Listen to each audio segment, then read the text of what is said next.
Vote चोर। जय हिंद, जय बिहार। नाज़रीन, आप अच्छी तरह जानते हैं कि हिंदुस्तान में फिल वक्त क्या हो रहा है, कौन वोट चोरी कर रहा है और कौन वोट चोरों को पकड़ने की कोशिश कर रहा है, उन्हें बेनकाब करने की कोशिश कर रहा है। इस सिलसिले में हम आपको बताते हैं कि कायदे अपोजिशन राहुल गांधी अब न सिर्फ हिंदुस्तान बल्कि सारी दुनिया में तवज्जो का मरकज बन गए हैं और उन्होंने जमहूरियत के तहफ़्फ़ुज़ के लिए, उसके इस्तेहकाम के लिए जिस तरह की आवाज़ उठाई है और इस सिलसिले में ख़ास तौर पर बिहार में SIR के खिलाफ जिस तरह की मुहिम राहुल गांधी और तेजस्वी यादव ने शुरू की है, उस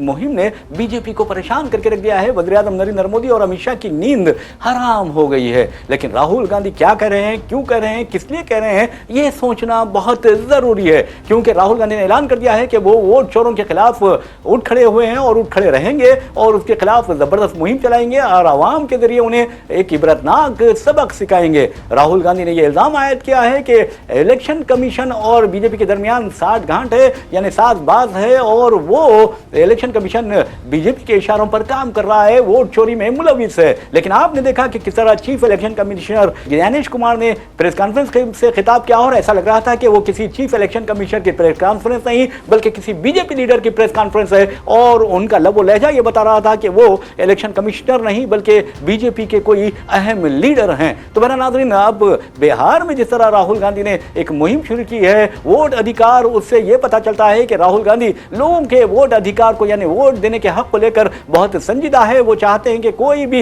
हिंदुस्तानी को वोट देने से महरूम ना रखा जाए और ये ख्वाहिश उनकी इसलिए है कि BJP हुकूमत पर उन्होंने इल्ज़ाम आयद किया है, इलेक्शन कमीशन पर उन्होंने इल्ज़ाम आयद किया है कि ये दोनों मिलकर अक़लियतों के साथ साथ क़बाइलियों और कमज़ोर तबक़ात को हक़ के राय दही से रोकना चाहते हैं। तो बहरहाल SIR के बारे में यानी स्पेशल इंटेंसिव रिवीजन के बारे में उनका कहना है कि ये वोट चोरी का एक हथियार है और इलेक्शन कमीशन उसके बारे में इस तरह की हरकतें कर रहा है। लेकिन आपको बता दूं, हम सलाम करते हैं सुप्रीम कोर्ट को। सुप्रीम कोर्ट ने आज जो फैसला दिया है यानी हुक्म दिया है इलेक्शन कमीशन को कि वो उन लोगों के वोटर दरखास्त ID के लिए दरखास्तें कबूल कर ले जिनके नाम हज़फ कर दिए गए। तकरीबन 65 लाख लोगों के नाम हज़फ कर दिए गए थे और सुप्रीम कोर्ट ने कहा कि उन लोगों के दरखास्तें सिर्फ और सिर्फ आधार की बुनियाद पर कबूल किए जाएं और इस सख्त हिदायत दी है। और मैं समझता हूं कि राहुल गांधी की कामयाबी है और मोदी हुकूमत की नाकामी है। दी वायर में सैयद खालिद सैफुद्दीन का एक मजमून शाये हुआ है जिसमें उन्होंने ये बताने की अच्छी कोशिश की है कि बिहार में SIR को लेकर इलेक्शन कमीशन और हुकूमत की जो नीयत और इरादे हैं वो ठीक नहीं है। लेकिन अच्छी बात यह हुई कि सुप्रीम कोर्ट ने इलेक्शन कमीशन को बड़ी सख्ती के साथ ये हिदायत दी है कि वो जिन राय दहिंदों के नाम हज़फ कर चुका है उनके नाम आधार कार्ड की बुनियाद पर दर्ज कर ले। वैसे भी SIR के बारे में न सिर्फ अपोजिशन बल्कि खुद अवाम में शुकूक व शुबात पाए जाते हैं। आपको बता दें कि 1 सितंबर तक लोग इलेक्शन कमीशन से रुजू होकर अपने एतराज़ात दाखिल कर सकते हैं और उसे ये बता सकते हैं कि उसने उनके साथ न सिर्फ नाइंसाफ़ी की बल्कि जानबूझकर उनके हक़ के रायदही को छीना जा रहा है, जिसे वो हरगिज़ बर्दाश्त नहीं करेंगे। 24 जून को इलेक्शन कमीशन ने SIR का ऐलान किया था और राय दहिंदों से 11 दस्तावेज़ात तलब किए थे जिनमें सदाकतनामे पैदाइश यानी बर्थ सर्टिफिकेट्स, पासपोर्ट, सरकारी मुलाजिम होने का शिनाख्ती कार्ड या पेंशन पेमेंट ऑर्डर्स, माक़बल 1987 हुकूमत की जानिब से जारी करदा शिनाख्ती कार्ड या सर्टिफिकेट्स, SSC का मीमो या दूसरे तालीमी असनादात, मुस्तकिल अकामत का सर्टिफिकेट, ज़ात का certificate, family registers, forest rights certificates, अराजी या मकान की दरख्वास्त से मुतालिक सर्टिफिकेट्स और नेशनल रजिस्टर ऑफ सिटीजन्स वगैरह। लेकिन इलेक्शन कमीशन ने इस तरह की दस्तावेज़ात को बहैसियत वोटर किसी भी शहरी के नाम के इंदराज के लिए ज़रूरी करार दिया गया। लेकिन आप जानते हैं कि इसमें आधार कार्ड को इलेक्शन कमीशन ने शामिल नहीं किया था। लेकिन आज जिस तरह सुप्रीम कोर्ट ने इलेक्शन कमीशन को फटकार लगाई है, ऐसा लगता है कि वो दरअसल इलेक्शन कमीशन और हुकूमत के मुंह पर एक जोरदार तमाचा है जो सुप्रीम कोर्ट ने लगाया है। वाज़ेह है कि बिहार में 2003 में 4.96 करोड़ राय दहिंदे थे और उनमें से 2025 में 3.79 करोड़ राय दहिंदे अब भी बाकायदे हयात होने की उम्मीद है, क्योंकि बिहार में औसत उम्र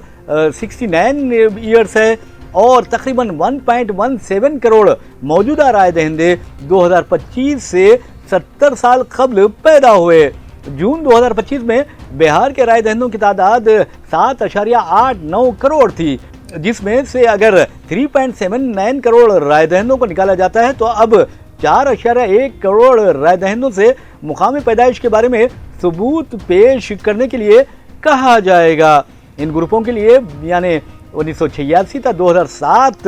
तारीखी बर्ड्स रजिस्टर्ड बहुत कम था, औसत 10% के अंदर। अगर 10% औसत शरह का इन 4.1 करोड़ लोगों पर इतलाक किया जाए तो सिर्फ 0.41 करोड़ बर्थ सर्टिफिकेट्स पेश कर सकते हैं, जिसका मतलब ये हुआ कि 3.7 करोड़ लोग हमेशा के लिए काबिल कबूल दस्तावेजात पेश करने में भी जद्दोजहद का सामना करेंगे। बहरहाल जहाँ तक बिहार में SIR का सवाल है, अब ऐसा लगता है कि मोदी हुकूमत और इलेक्शन कमीशन के जो इरादे थे वो बिल्कुल या तौर पर मंजर आम पर आ चुके हैं, उनका इंकशाफ हो चुका है और अवाम ये अच्छी तरह जान चुके हैं कि उनके साथ कौन सा खेल खेला जा रहा है और आखिर ये खेल किस लिए खेला जा रहा है ये भी सब जानने लगे हैं। लेकिन राहुल गांधी ने जिस तरह की तारीखी यात्रा का आगाज बिहार में किया है, यानी वोट अधिकार यात्रा, उससे तो ऐसा लगता है कि आने वाले असेंबली इंतखाबात में RJD और कांग्रेस और उनके जो इत्तेहादी जमातें हैं उन्हें गैर मामूली कामयाबी मिल सकती है।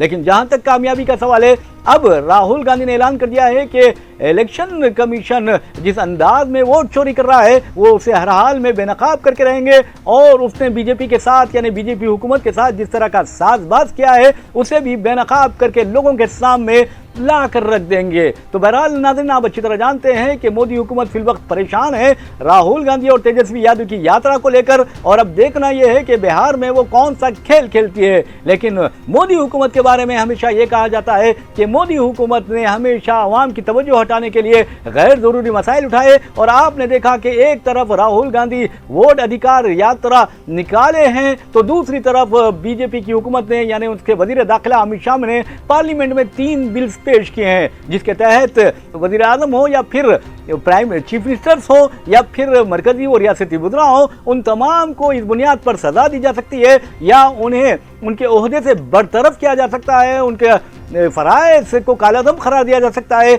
अगर वो 30